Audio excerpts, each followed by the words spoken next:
জীবনে কিছু করো আর কি না করো, এরকম জায়গায় একটু ঘুরে আসো। দেন পাপান আমাকে বললো যে চ তোকে আজকে এক জায়গায় নিয়ে যাচ্ছি, ভিডিওটা হয়তো একটু বড় হতে পারে। আবারও অন্য দিনের মতন বন্ধুরা আজকে আমরা একটু ঘুরু ঘুরু করতে বেরিয়ে পড়েছিলাম। ঘুরতে তো যাব, কিন্তু যাবোটা কোথায়? জায়গাটার নাম হচ্ছে মহেশপুর। কি জায়গাটার নাম কি পাপা? মহেশপুরের ভেতরে। এটাই তো তোর বলাটা দরকার ছিল। साले को बम से उड़ा दूंगा।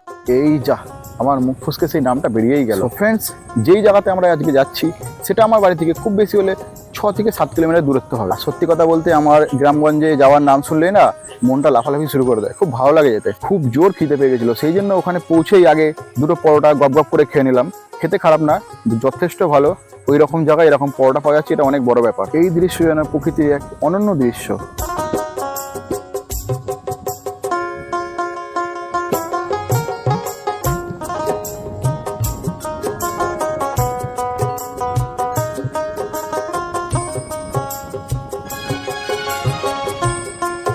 জীবনে কিছু করো আর কি না করো, এরকম জায়গায় একটু ঘুরে আসো, যাতে মনটা ফ্রেশ হয়, মাইন্ডটা ফ্রেশ হয়। একবার জায়গাটা তোমরা শুধু দেখো। আজকে আমরা এসেছি এখানে, আমার বাড়ি থেকে এই জায়গাটা খুব বেশি হলে 5 কিলোমিটার। আমি কখনো আসিনি, এই প্রথমবার। আমি জানতামই না আমার বাড়ির পাশে এরকম একটা জায়গা আছে। দেখা আমরা এখনো পেলাম না। ময়ূর আমরা দেখতে পারবো কি জানি না, তবে জায়গাটা এসে মনটা একদম ভরে গেল। তুই এখানে আসলে দেখতে পাবি, সকালবেলা তোকে আসতে হবে। এই করতে হবে, সকালবেলা করে আসলে হয়তো দেখতে পেতাম।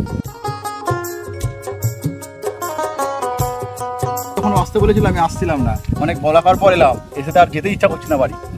আজকে আমি যখন পাপান আমাকে বললো যে বেরো চ এক জায়গায় যাবো, তোকে নিয়ে যাবো, তো একটা ভিডিও বানানো হয়ে যাবে, আমি তখন ওর কথাটা ধরছিলাম না যে কোথায় বা যাবো এই রোদ্দুরের মধ্যে। তো এখানে এসে দেখছি পুরোটাই আলাদা।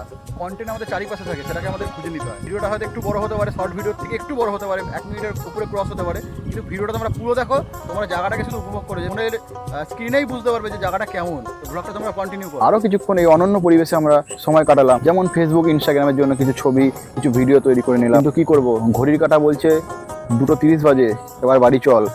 দেন আমরা ওখান থেকে বেরিয়ে পড়লাম আমাদের বাড়ির উদ্দেশ্যে। প্রকৃতির এত সৌন্দর্যের মধ্যে আমরা আর একটা সুন্দর মুখ দেখতে পেয়ে গেলাম, দেখে নাও তোমরা। জয় বজরংবলী।